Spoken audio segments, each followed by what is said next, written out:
So guys, so this is where we first learned how to fruit pick here in Kelowna. But so far they said these are done business here. And look at the ground, there's so much that fall off the trees.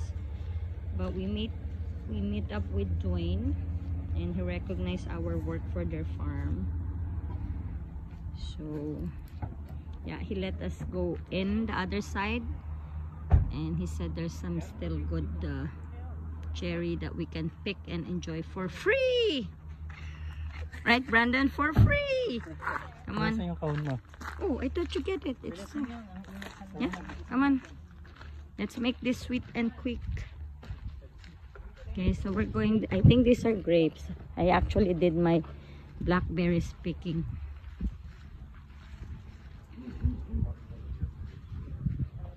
So Dwayne is the owner.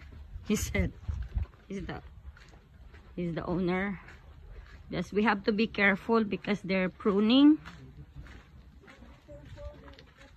Yeah, they're cutting some branches. So this is the way they clean up after the picking season. Oh, that's the rainer one, the red ones. Ay ba sabi niya red one? Wala naman. She said it's up to you. You can find out which one is good. Sabi niya by touching it, feeling it.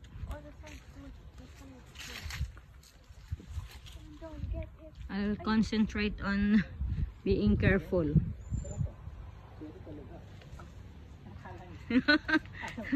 It's just faking it, Mar.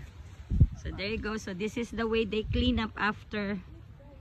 So they expanded their business through RV camping. So maybe next time we can come here on an RV. Okay, go Ronald. So some of the trees are old enough to die, but still they have nice ones. So I'll go ahead and enjoy. There you go. The red ones are calling. Bye.